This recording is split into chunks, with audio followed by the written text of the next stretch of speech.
রাতের অন্ধকারে শ্মশান থেকে হঠাৎ ধোঁয়া। কারা এসে মৃতদেহ পোড়ালো, কার মৃতদেহই বা পোড়ানো হলো? একরাশ ধোঁয়াশা এবার হুগলির আরামবাগে। চাঞ্চল্য ছড়িয়েছে 15 নম্বর ওয়ার্ডের দৌলতপুর রেল ব্রিজ সংলগ্ন দ্বারকেশ্বর নদীর পার্শ্ববর্তী এলাকায়। রেল ব্রিজের কিছুটা দূরে একটা শ্মশান রয়েছে। রাতের অন্ধকারে কেউ বা কারা মৃতদেহ পুড়িয়ে হঠাৎ চম্পট দিল। ভোরের আলো ফুটতেই তারা পালিয়ে যায়। মৃতদেহ সম্পূর্ণ পোড়েনি। ঘটনা প্রসঙ্গে এলাকাবাসী বলছে, দেহ লোপাটের চেষ্টা, প্রমাণকে মুছে ফেলার জন্যই কি এমন কাণ্ড? যারা দোষী তাদের প্রকৃত শাস্তি হোক। এই প্রতিবেদনটি আপনাদের সামনে উপস্থাপিত করা পর্যন্ত মৃতদেহের সম্পর্কে বিস্তারিত কিছু জানা যায়নি। তবে এটাও খবর যে ওই এলাকায় কোনো মৃত্যুর ঘটনা ঘটেনি। তাহলে রহস্যের দানা ক্রমশ ঘনীভূত হচ্ছে। এলাকাবাসী কি বলছেন, বিস্তারিত রইল আপনাদের জন্য। দেখুন নিউজ বাংলাদেশা।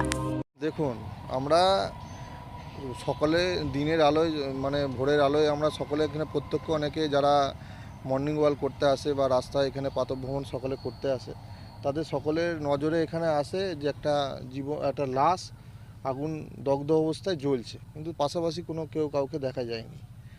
তো এইভাবে দাহ কাজ করতে এলে তো নিশ্চয়ই পরিবার পরিজন বা যারা দাহ কাজ করতে আসেন তাদের তো এখানে থাকা উচিত ছিল। তো এই ঘটনা আমার মনে হয় কোনো প্রমাণ লোপাটের চেষ্টা।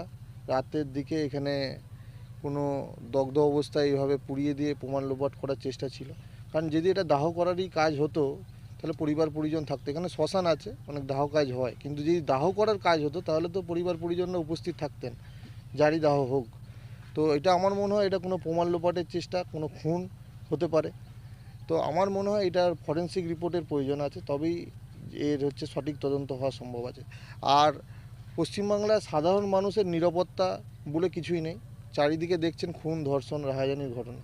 আরজি করে আজকে একজন মেডিকেল স্টুডেন্টের এইভাবে খুন ধর্ষণ করে তাকে হত্যা করা হয়েছে। তো সাধারণ মানুষের এখানে নিরাপত্তা বলে কিছু নেই। প্রশাসনিক মানুষ নিরাপত্তাহীনতায় ভুগছে। তো এই ধরনের ঘটনাগুলো তারই প্রমাণ। আজকে এইভাবে রাতের অন্ধকারে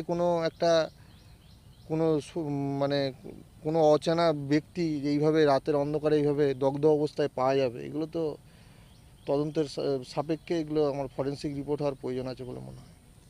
মানে খুন করে প্রমাণ লোপাটের জন্য এই হ্যাঁ, তো জিনিসটা এইটা ছাড়া এটা তো স্বাভাবিক ঘটনাই লাগছে না। সাধারণ মানুষের মনে তো এটাই প্রশ্ন যে আজকে যদি দাহ করার কাজ হতো, কোনো পরিবার পরিজন সাথে থাকতো, এইভাবে একটা দগ্ধ অবস্থায় একটা একটা দেহকে ফেলে রেখে যেত না কেউ। দাদা এই জায়গাটার নাম? এটা হচ্ছে দৌলতপুর, আরামবাগ 15 নম্বর ওয়ার্ড।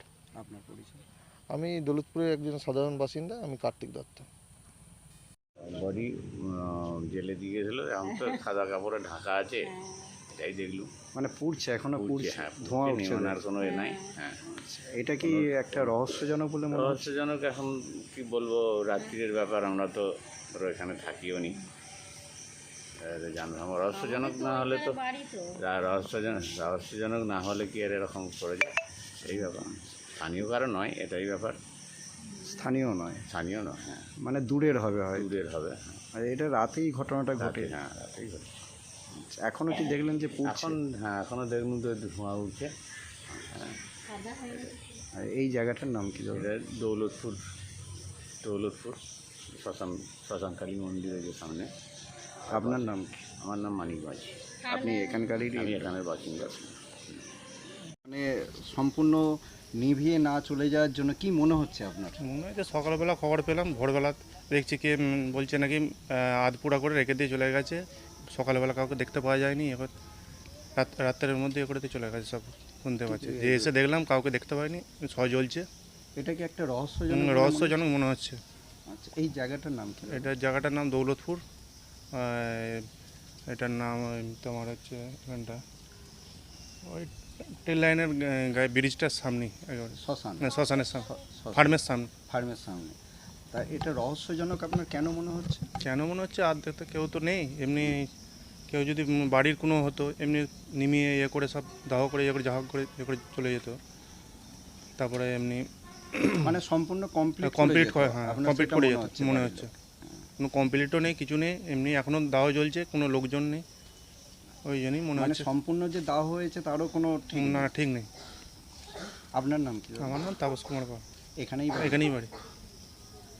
মনে তো হচ্ছে বোধহয় এখনও কোথা থেকে নিয়েছে, পুড়িয়ে দিয়েছে, কী করে জানবো বলো দিন বাবা।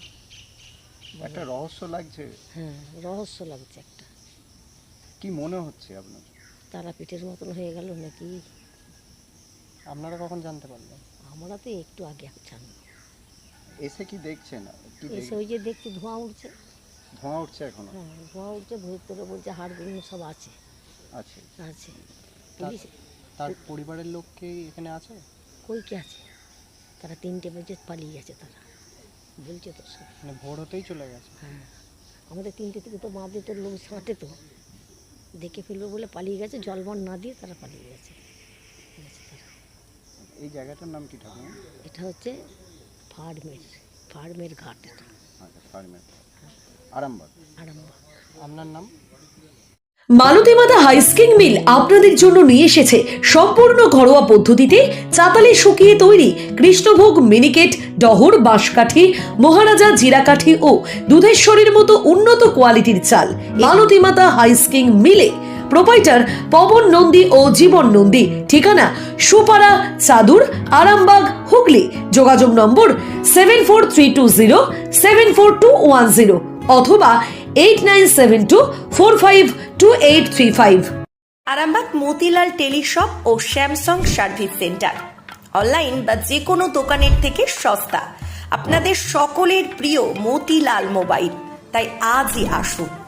পুরানো মোবাইল সারানোর চেয়ে বেশি দামে এক্সচেঞ্জ, 0% ইন্টারেস্টে, 0 ডাউন পেমেন্ট, 0 কস্টে মোবাইল ফাইন্যান্সের সুবিধা।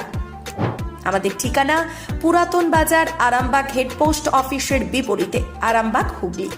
আমাদের যোগাযোগ নাম্বার 7001304430।